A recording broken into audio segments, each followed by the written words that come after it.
Drugs અને દારૂ મામલે થરાદમાં ફરી ગરમાવો. થરાદના પીએસઆઈ ડ્રગ્સનો બંધાણી બની ગયો હોવાની વાત જિગ્નેશ મેવાણીએ કરી છે.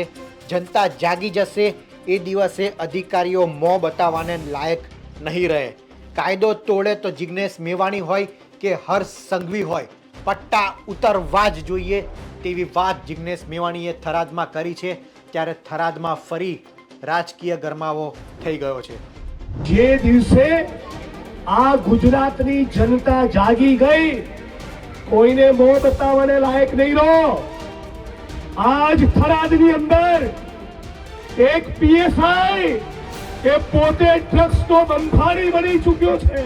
કાયદાનું કુંડાળું તોડે તો વડગામના ધારાસભ્યના પણ પટ્ટા ઉતરે અને હર્ષભાઈ સંઘવીના પણ ઉતરે. નમસ્કાર મિત્રો, પોલીસના પટ્ટા ઉતારવાનો મામલો હજુ ગુજરાતમાં ગરમાયેલો છે. જિગ્નેશ મેવાણી થરાદની મુલાકાતે હતા અને ફરી તેમણે પટ્ટા ઉતારવાની વાત કરી હતી. લોકોને સંબોધતા તેમણે વાત કરી હતી કે પોલીસ સામાન્ય લોકોને ગાંઠતી નથી, તેમની સાથે અભદ્ર ભાષામાં વાત કરે છે, તેમની સાથે તુચ્છ વર્તન કરે છે. સામાન્ય માણસ પોલીસ સ્ટેશન જાય ત્યારે પોલીસ તેમને યોગ્ય પ્રત્યુત્તર આપતી નથી અને તુકારાથી વાત કરે છે.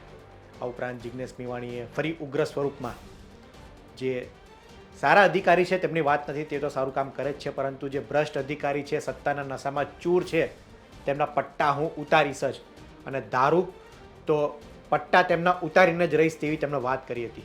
આ ઉપરાંત થરાદ પીએસઆઈ સામે પણ ગંભીર આરોપ લગાડ્યો હતો. ડ્રગ્સ અને દારૂના નશામાં રંધાયેલા થરાદના પીએસઆઈ વહીવટ કરતા હોય તેવી વાત જિગ્નેશ મેવાણીએ કરી હતી. આ ઉપરાંત તેમણે વાત કરી હતી કે પટ્ટા ભ્રષ્ટ અધિકારીના ઉતરવા જ જોઈએ. ભ્રષ્ટ અધિકારી નહીં પરંતુ ધારાસભ્યના પણ પટ્ટા ઉતરવા જોઈએ. એ જિગ્નેશ મેવાણી હોય કે હર્ષ સંઘવી, કાયદાનું ઉલ્લંઘન કરે, કાયદાનો ભંગ કરે તો ધારાસભ્ય હોય, ડેપ્યુટી સીએમ હોય, ગમે તે વ્યક્તિ હોય તેના પટ્ટા ઉતરવા જ જોઈએ. જિગ્નેશ મેવાણીએ આવી વાત કરી હતી. લોકોને સંબોધતા તેમણે કહ્યું હતું કે લોકો માંગ કરી રહ્યા છે કે અમારા ગામમાં, અમારા વિસ્તારમાં દારૂ ડ્રગ્સ ન મળવું જોઈએ, પરંતુ પોલીસ સરકાર કંઈ સાંભળતી નથી, ધારાસભ્ય તેમના વાતને યોગ્ય ન્યાય આપતી નથી તેવી વાત જિગ્નેશ મેવાણીએ કરી છે. ત્યારે ડ્રગ્સ અને દારૂનો મામલો ગુજરાતમાં ગરમાયેલો જ છે. જિગ્નેશ મેવાણી પણ લડી લેવાના મૂડમાં લાગી રહ્યા છે. બીજી તરફ ગુજરાત પોલીસની પણ કામગીરી થઈ રહી છે. જિગ્નેશ મેવાણીના મામલા બાદ ગુજરાતમાં ડ્રગ્સ અને દારૂનો વેપલો કરતા લોકોની પોલીસ એ આક્રમકતાથી કાર્યવાહી કરી રહી છે. તે સુરત હોય, પાટણ હોય, કચ્છ હોય, ડ્રગ્સના જથ્થા એ પકડવાનું પોલીસની રફતાર જે ગતિ છે તેનામાં વધારો થયો છે. સમયાંતરે સુરતમાં પણ મોટી પ્રમાણમાં હમણાં ડ્રગ્સ અને હેરોઇનનો જથ્થો મળી આવ્યો હતો, ગાંજાનો જથ્થો મળી આવ્યો હતો. પોલીસ એમની કામગીરી કરી રહી છે. બીજી તરફ ધારાસભ્ય અને વિપક્ષ એ ગુજરાતમાંથી ડ્રગ્સ અને દારૂ નેસ્ત નાબૂદ થાય તેવી માંગ કરી રહ્યા છે અને કેટલાક પોલીસ અધિકારીઓ પણ આમાં સંડોવાયેલા છે તેવી વાત કરી રહ્યા છે. આ મામલો હાલ તો ગુજરાતમાં શાંત થાય તેવું લાગતું નથી, કારણ કે મામલો એટલો સેન્સિટિવ છે. ગુજરાતમાં ડ્રગ્સ અને દારૂનો વ્યાપલો થાય જ છે, તે કોઈ નવી વાત નથી. પરંતુ અત્યારે કોઈ પણ ધારાસભ્ય અત્યાર સુધી કોઈ ખુલીને બોલતા નહોતા. જિગ્નેશ મેવાણી જેવી વાત કરી છે તેના સમર્થનમાં પણ એટલા લોકો આવી ગયા છે. બીજી તરફ પોલીસના બચાવમાં એટલા લોકો આવી ગયા છે, પરંતુ વાત આમાં કોઈનો સમર્થન કે વિરોધની નથી. ગુજરાત ડ્રાય સ્ટેટ છે, ગુજરાતમાં દારૂબંધી છે, ત્યારે ગુજરાતમાં દારૂ અને ડ્રગ્સ વેચાવું ન જ જોઈએ. અને કમનસીબી એ છે કે આજે તો નાના છોકરાઓ, બાળકો, વિદ્યાર્થીઓ, શાળામાં અભ્યાસ કરતા, કોલેજમાં અભ્યાસ કરતા વિદ્યાર્થીઓ પણ ડ્રગ્સના રવાડે ચડી ગયા છે.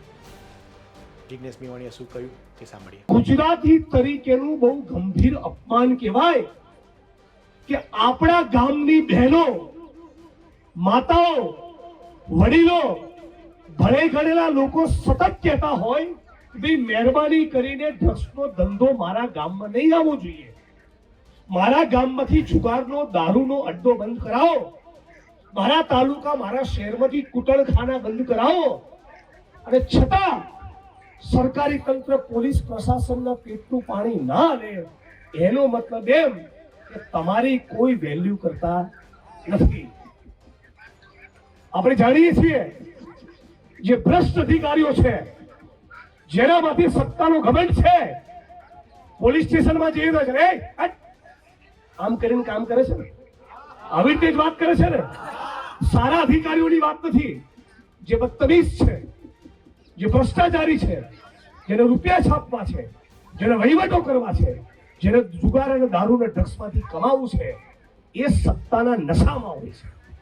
આવા સત્તાના જે લોકો નશામાં ફરે છે એવા માણસોને કહેવા માંગુ છું કે બરાબર સમજી લેજો, જે દિવસે આ ગુજરાતની જનતા જાગી ગઈ, કોઈને મોં બતાવવાને લાયક નહીં રહો. આજ થરાદની અંદર એક પીએસઆઈ એ પોતે ડ્રગ્સનો બંધાણી બની ચૂક્યો છે. દાપણ કરવા આવો છો આજ થરાદની અંદર છે કે નહીં ભાઈ? જાણો છો ને? નામ જોગ એટલા માટે નથી કેવું કે મારે ખરેખર પટ્ટો નથી ઉતારવો, બાકી ઉતારીને બતાવું વટકે સાથ.